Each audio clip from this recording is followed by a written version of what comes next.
But I'm also curious about how your work continued to evolve as well, because like I said at the beginning of our collaboration, you were talking about this vision of this several channel video installation, and then you created Listen. So I'd love to hear more. Yeah, Yeah. sure thing. So I just want to give a little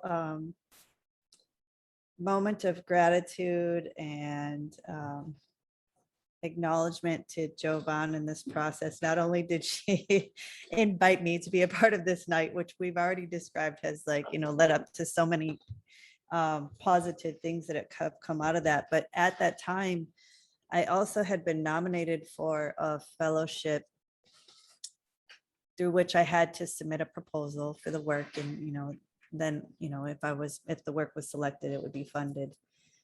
And I had more than one idea for the proposal, but one of them being this video work that Jovan is referencing, titled Listen.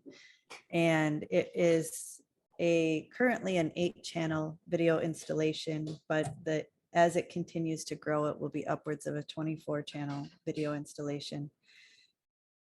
And I had, verbalized the idea of the project to Jovan, and really I had only talked about it to a very select few people. I talked about it to you, and I talked about it with the curator that nominated me for the fellowship. And that was pretty much it. It was something that had been rolling around in my head, but I hadn't really spoken it into the world yet, which for you young artists out there that might listen to this, speaking your ideas into the world is an important part of making them come to life. Once you start verbalizing it and speaking it into reality, it's amazing how much, if it's supposed to be, the support for that will come through.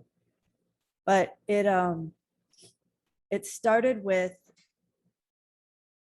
me thinking through some of the kind of fundamental challenges of what it means to be a Native artist.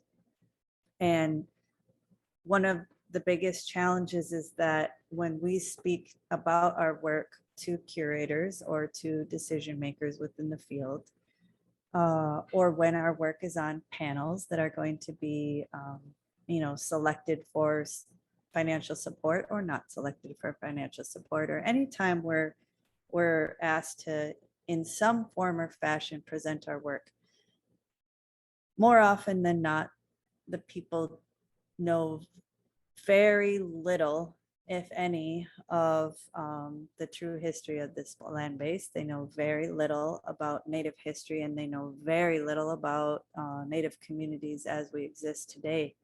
And the lack of that information makes it exceedingly difficult for them to understand the work as it exists today.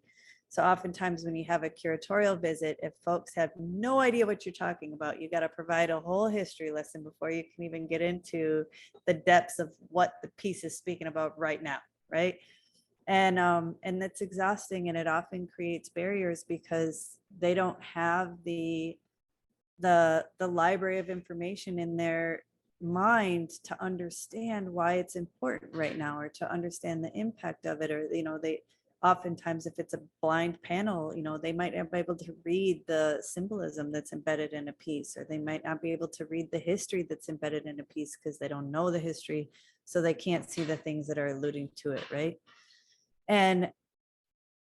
But that's a reality for me as an artist, but I also know that that's the reality for any Native person in any field. In any work, in law, in medicine, in journalism, in movies and TVs, anything, the rest of the country knows so little because the truth of this nation's history has not been taught in our formal education system. So because of that, there's just always this huge barrier. And but I started thinking about, well, how do you chip away at that? And because we don't have control of our public education systems, solving that problem feels damn near impossible. And so I just started thinking about, well, if we can't, there's no easy fix. And then especially me as an artist, like as a singular artist waving my paintbrush in a studio all by myself, like how do I how do I help that? I don't know. And so I started thinking about that, how do you chip away at that gap of that chasm of the lack of knowledge? And I thought, well, I don't know how to solve it, but it made me think, well, is there a way to even point it out, to be like, hey, do y'all know that you don't know? Like, do you understand that there's this huge amount of US history you've never been exposed to? And that's what led up to this video installation piece called Listen, because what I started thinking about, I didn't feel like I could bring to life or bring to reality through painting or through the mixed media works that I usually do. So it is a multi-channel video installation. This first chapter of it, as it exists today, is 8 monitors installed in a gallery space, 8 separate monitors, and within each monitor is 5 to 6 minute videos that are looping. And they are all Native women speaking in their indigenous languages, filmed on their homelands. And then there's B-roll footage of the land, of the geography from which that language is from. That is, and then that footage is both audio and visual.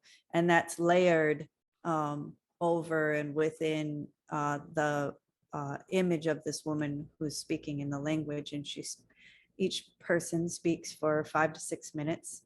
And then, the video loops. And so as you walk into the space, the didactics that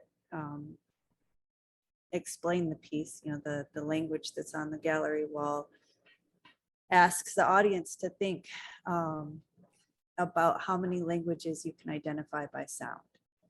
So as your kind of average American adult, if you go down the list and you think about all the languages that you could identify just by sound. That doesn't mean you can interpret any of the words. You might not know what they mean, but that guy over there is speaking Italian, that woman speaking German. I recognize Spanish. I recognize Japanese. I could tell the difference between Japanese and Chinese. Like, I know what Mandarin sounds like. I know what, if I live in the Twin Cities, I know what Somali sounds like. I know what Hmong sounds like. I know, depending on where you're at. And you could go down this list and most of us could probably identify upwards of 20 to 25 languages just by sound. But all of those languages are from other places. They're not from this continent. They're not from this land base that we all live on and share today. And then it asks, conversely, how many native languages do you think you can identify by sound? Most Americans would be hard pressed to identify one, maybe 2. If they live near a Native community or they've got friendships with Native people, they might be familiar with 1 or 2. But there were hundreds of Native languages that were spoke here before colonization. And so this video installation, it does not provide interpretation of the language of what's being said in the videos. It's not about giving you a listen to this and here's what she said. It's about you get to stand in front of each monitor and be introduced to the language, to the sounds, to the cadence as it is related to a human being, to a Native woman today, and the land base, the geography from which that language comes. And you get to traverse the space and be introduced to, a tiny sampling, just 8 videos. But when you're immersed in a gallery like that, and you've got 8 monitors speaking to you, it is an immersive experience. And so it provides this opportunity for a moment of what I hope will be a moment of epiphany for people to understand how profound it is that most folks haven't heard the languages that are from here, and how impactful it is to understand the tremendous impact that colonization has had on indigenous communities, and that it continues to have today, because that's not the past, it's the past and it's the present. These are native people that are recorded today, and that it's a spectrum of language speakers too. Some are fluent, some are first language speakers, some are language learners, and that's a reality too, because the colonization has had such a tremendous impact on our communities that a lot of people are fighting to save their languages, to keep their languages, to relearn their languages. And so we're going to continue. I'm working with my friend Rizal Benali, who is Lakota and Dene videographer, because I am not a filmmaker. I want to make these pieces, but I'm not trying to pretend that I'm a videographer or a filmmaker. You're a director. You're a director. Yeah.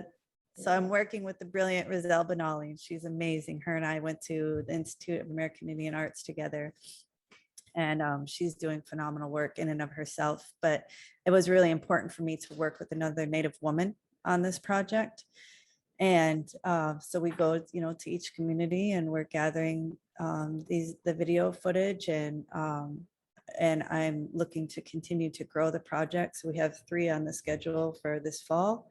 And I would like it eventually to be a 20 to 24 channel installation, which, will be a substantial installation, but is still just a small sampling of the languages from this land base.